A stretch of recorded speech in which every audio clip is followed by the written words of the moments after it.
நாங்கள் வரவேற்கிறோம் அப்பா. புதிய நாளுக்காய் மக்கள் நாங்கள் நன்றி செலுத்துகிறோம். இயேசு வந்து திரளான ஜனங்களை கண்டு அவர்கள் மேல்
இடத்துல இந்த ஜனங்களுக்கு சாப்பாடு ஒரு குறையா இருந்தது.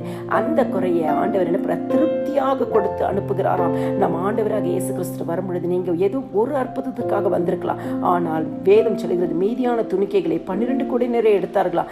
நீங்க கேட்ட ஆசீர்வாதத்தை காட்டிலும் இன்னைக்கு மேலான ஆசீர்வாதத்தை தந்து உங்களை ஆசீர்வதிப்பார். தேவ சமூகத்துக்கு வந்து தேவ வசனத்தை கேட்கிற உங்களுக்கு இன்னைக்கு ஆண்டவர் நீங்க கேட்ட ஆசீர்வாதத்தை காட்டிலும் பெரிதான ஆசீர்வாதத்தை தந்துதான் இன்னைக்கு உங்களை அனுப்புவார்.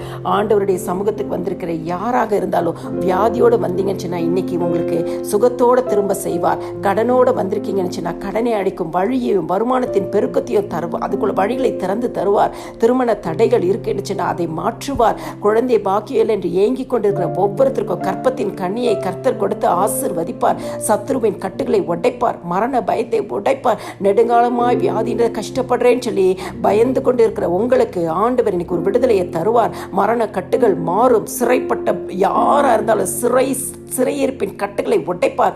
ஒரு விடுதலை குடும்பங்களுக்குள்ளாய் உண்டாகும். துக்கத்தோடு இன்னைக்கு இந்த காலை வேளையில இந்த வசனத்தை கேட்கறீங்கன்னா இன்னைக்கு உங்க துக்கம் சந்தோஷமாக மாறும். உங்க துக்க நாட்களை கர்த்தர் முடிவுக்கு கொண்டு வருவார்.